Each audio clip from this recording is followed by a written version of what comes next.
వీడియోలో రాజుగారి చికెన్ పులావ్‌ని చూపించబోతున్నాను. ఈ రెసిపీ చాలా టేస్టీగా, డిఫరెంట్‌గా అలానే చాలా ఫ్లేవర్‌ఫుల్‌గా ఉంటుంది. దీని ప్రాసెస్ ఏంటో చూసేద్దాం. దీనికోసం ఒక మసాలాని ప్రిపేర్ చేసుకోవాలి. ఒక ప్లేట్‌లో 2 స్పూన్ల ధనియాలు, అలానే 1 స్పూన్ జీలకర్ర, 4 ఇలాచీ, ఒక 1 ఇంచ్ దాల్చిన చెక్క, 2 బిర్యానీ పువ్వు, 4 లవంగాలు, ఒక రెడ్ చిల్లీ, ఒక బే లీఫ్ అలానే చిన్న జాపత్రి వేసుకొని ఇవన్నీ మనం మీడియం ఫ్లేమ్‌లో రోస్ట్ చేసుకోవాలి.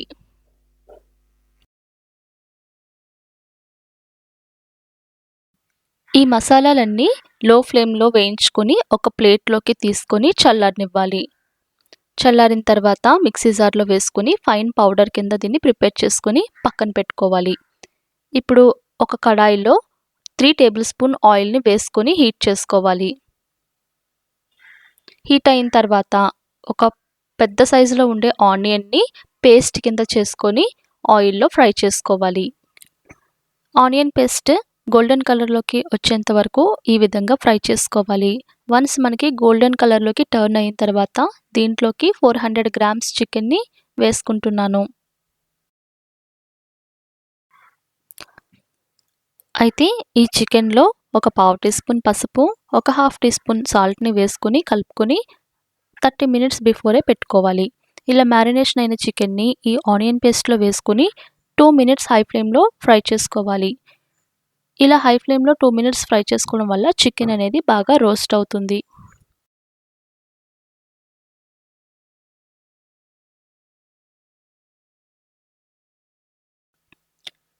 చూడండి, ఇక్కడ చికెన్ పీస్ అనేది మంచిగా రోస్ట్ అయ్యింది.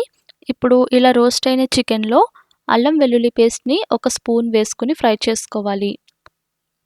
ఈ అల్లం వెల్లుల్లి పేస్ట్‌లో మనకి పచ్చివాసన పోవాలి కాబట్టి ఒక 2 మినిట్స్ మీడియం ఫ్లేమ్‌లో పెట్టుకొని చికెన్‌ని కుక్ చేసుకుందాం.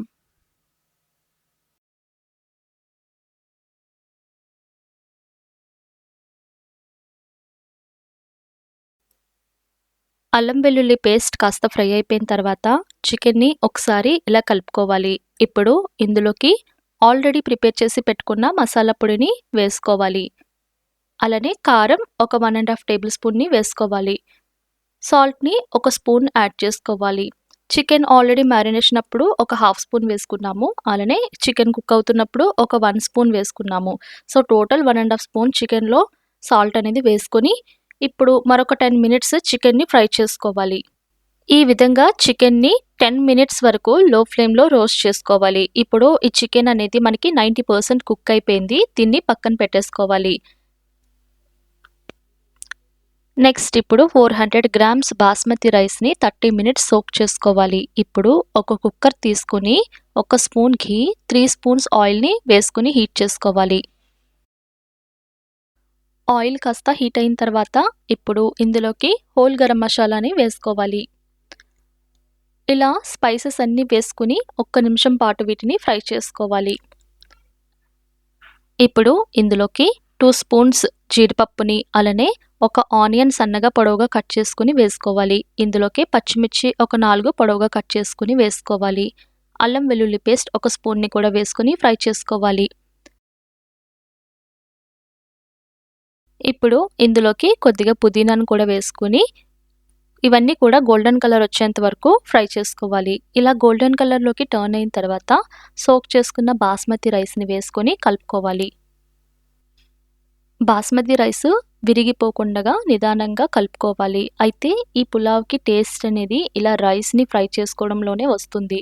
ఇలా రైస్ వేసుకున్న తర్వాత కనీసం 8 నుండి 10 నిమిషాల వరకు స్లోగా కలుపుకుంటూ ఫ్రై చేసుకోవాలి. బాస్మతి రైస్ ప్లేస్‌లో నార్మల్ రైస్‌తో కూడా దీన్ని ప్రిపేర్ చేసుకోవచ్చు. అలానే పక్కనే వాటర్‌ని బాయిల్ చేసుకోవాలి. ఇక్కడ వాటర్ నేను ఒక కప్ రైస్‌కి 1 ½ కప్ వాటర్‌ని హీట్ చేసుకుంటున్నాను. రైస్ ఇలా ఫ్రై అయిపోయిన తర్వాత ఇప్పుడు మనం ఆల్రెడీ ఫ్రై చేసుకున్న చికెన్‌ని దీంట్లోకి వేసుకొని ఒక్కసారి మసాలా అంతా కూడా కలిసేలాగా కలుపుకోవాలి. చికెన్‌ని ఇంకా రైస్‌ని ప్రాపర్‌గా మిక్స్ చేసుకోవాలి. ఇలా మిక్స్ చేసుకున్న రైస్‌లో పక్కనే బాయిల్ చేసుకున్న వాటర్‌ని ఈ రైస్‌లోకి ట్రాన్స్‌ఫర్ చేసుకోవాలి. ఇక్కడ నేను చికెన్ చేసిన పాన్‌లోనే వాటర్ అనేది బాయిల్ చేసుకున్నాను. అందులో ఏమైనా ఆయిల్ ఇంకా మసాలా మిగిలిపోతే ఆ వాటర్‌లో మొత్తం అంతా మనకి వచ్చేస్తుందనమాట. ఇప్పుడు సాల్ట్ అనేది చెక్ చేసుకోవాలి. సాల్ట్ మనం చికెన్‌కి మాత్రమే వేసుకున్నాం కదా! ఇప్పుడు ఒక్కసారి చెక్ చేసుకొని నేనిక్కడ 1 ½ టీ స్పూన్ సాల్ట్‌ని యాడ్ చేసుకుంటున్నాను. ఒకసారి కలుపుకొని మొత్తం అంతా సరిపోయిందా లేదా చెక్ చేసుకొని మూత పెట్టేసి 2 విజిల్స్ వరకు దీన్ని మీడియం ఫ్లేమ్‌లో కుక్ చేసుకోవాలి. విజిల్స్ వచ్చి కుక్కర్ కాస్త చల్లారిన తర్వాత మూత తీసి చూద్దాము. చికెన్ ఇంకా రైస్ చాలా ప్రాపర్‌గా కుక్ అయింది. అలానే రైస్ అనేది మనకి పొడి పొడిలాడుతూ విడివిడిగా ఎక్కడ కూడా బ్రేక్ అవ్వకుండగా వచ్చింది. మనం ఆనియన్ పేస్ట్ అనేది ఫ్రై చేసి వేసుకున్నాం కదా! అదంతా కూడా మసాలా ఈ రైస్‌కి బాగా పట్టి మంచి ఫ్లేవర్ అనేది వస్తుందనమాట. నేను చూపించిన ఈ క్వాంటిటీ ముగ్గురికి సరిపోతుంది. ఈ రైస్‌ని మనం రైతాతో తిన్నా కూడా చాలా చాలా టేస్టీగా ఉంటుంది. లేదంటే సింపుల్‌గా చికెన్ కర్రీతో కూడా చాలా చాలా టేస్టీగా ఉంటుంది. చూసారు కదండీ! చాలా చాలా టేస్టీగా ఉండే రాజుగారి చికెన్ పలావ్ ఎలా చేసుకోవాలో. మీకు గనక ఈ రెసిపీ నచ్చినట్లయితే నా ఛానల్‌ని సబ్స్క్రైబ్ చేసుకోండి. అలానే లైక్ చేయండి, షేర్ చేయండి.